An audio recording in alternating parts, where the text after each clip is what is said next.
Alright, hello everyone and welcome back to the Minebuster Gaming YouTube channel. I will be giving you guys roster updates like I mentioned as we go. Now, for the most part, all of the rosters have been announced, and that includes, of course, now the 2021 TSM roster.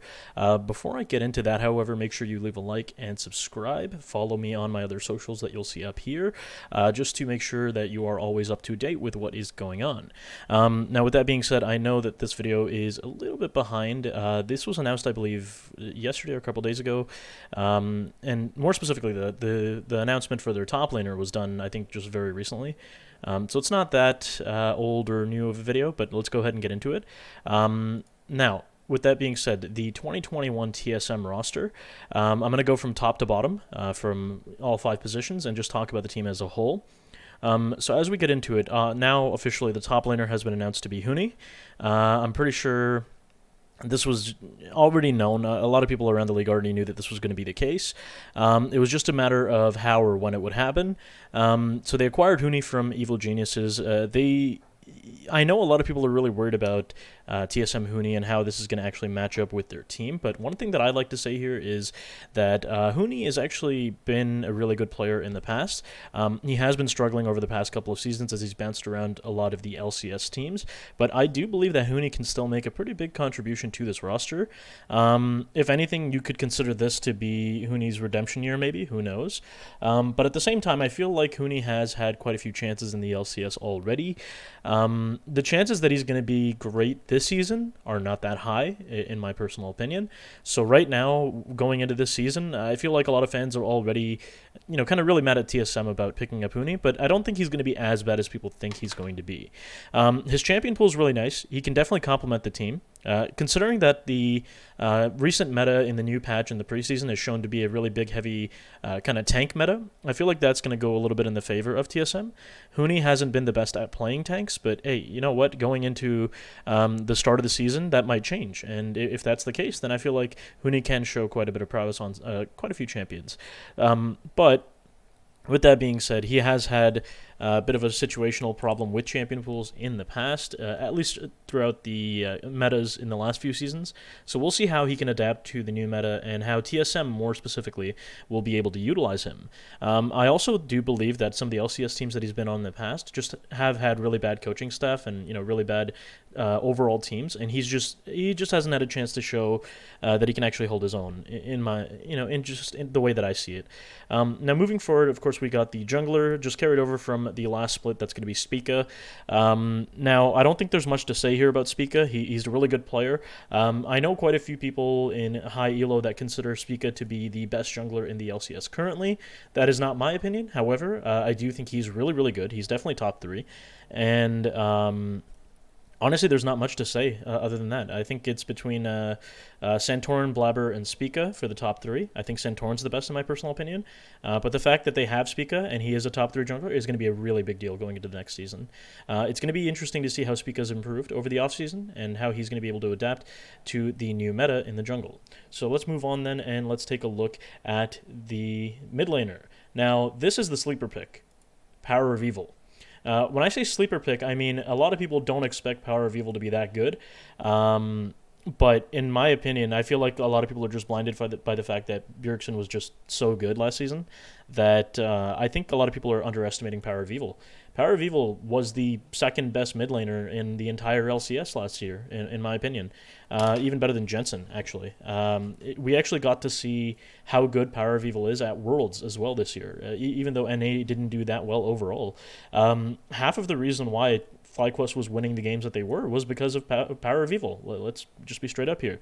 And if it wasn't for the top lane not being able to hold his own, I feel like FlyQuest could have gone much further.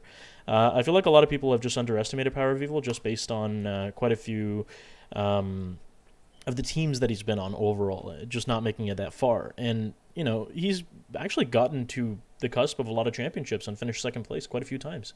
A lot of people don't realize how good Power of Evil actually is. And I feel like this is a sleeper pick for the team. And when I say sleeper pick, I mean he's probably going to be the best player on the team. So let's move on then and let's talk about Lost, their AD carry.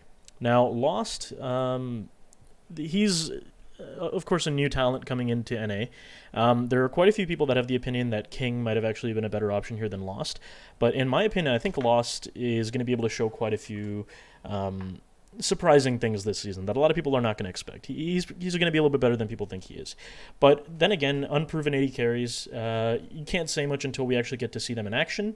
Last year we did see, however, that a lot of the rookie 80 carries were capable of, more than capable of holding their own against the other players. Now, I felt that last year FBI was the best 80 carry. I felt like Johnson and Tactical were right there behind him. I don't have any doubt in my mind that if that's the same level that Lost can play at, then he will be very good on this team. So moving on, then we have Sword Art. Now this is the big deal that was never supposed to go through, but then it did go through, and yeah, there's a whole situation with that. The 80 carry was supposed to be Doublelift, but then we all know that Doublelift retired. Now he retired because he actually initially thought that Sword Art was not coming. In fact, that was the understanding at TSM in general. From what I've seen and heard, the TSM management thought that Sword Art was not coming, and that's what they reported to Doublelift, and then Doublelift made his retirement decision based on the fact that Sword Art was probably not going to come.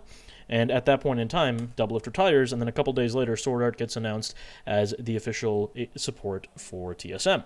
Now, with that being said, I feel like this is actually the better option. I know this is going to be a little bit of a controversial take, but I feel like Doublelift retiring and Lost taking a spot is actually the better option. We've seen Sword Art play with Huan Feng on Suning, and we saw how well Huan Feng was able to flourish in the Suning roster. And the way that I see this is that Sword Art works really well with young 80 carries, young unproven talent. And this is, I think, the better option in my opinion. A lot of people are really worried about the communication, or like lack of communication, maybe due to a language barrier, but Sword Art's English is actually pretty good, and so I don't see that being a big factor here. But with that being said, I feel like this roster, a lot of people might be underestimating how well it actually could work together, but when you take a step back and you look at how good the players on the roster individually actually are, it's actually a pretty nice roster. Now, with that being said, Sword Art coming into NA, unlike the situation with Perks, I don't think he's going to be the best support coming into NA. I still think the best supports in NA are going to be Core JJ and Ignar. I don't think it's going to be Sword Art, but Sword Art's definitely going to be up there. I think right away he's going to be top 3. I think he's third place right behind them. And honestly, we're not going to get to know how good he actually is until we actually see TSM play some games. So I guess we're going to have to wait until that happens. But yeah, with that being said, that is the official roster for TSM. Now, with that being said, Lost isn't exactly 100% confirmed. That could still change, technically speaking, but I don't think it will. I'm pretty sure it's just going to be Lost, and we're going to move on into the LCS season with the roster that we see here. So with that being said, that's just a quick little update video. Thanks for watching. Please make sure to subscribe so you can see more of this content. I'm going to do one of these for almost every single team we have here. And yeah, that's pretty much it. I will see you guys in the next one. Peace.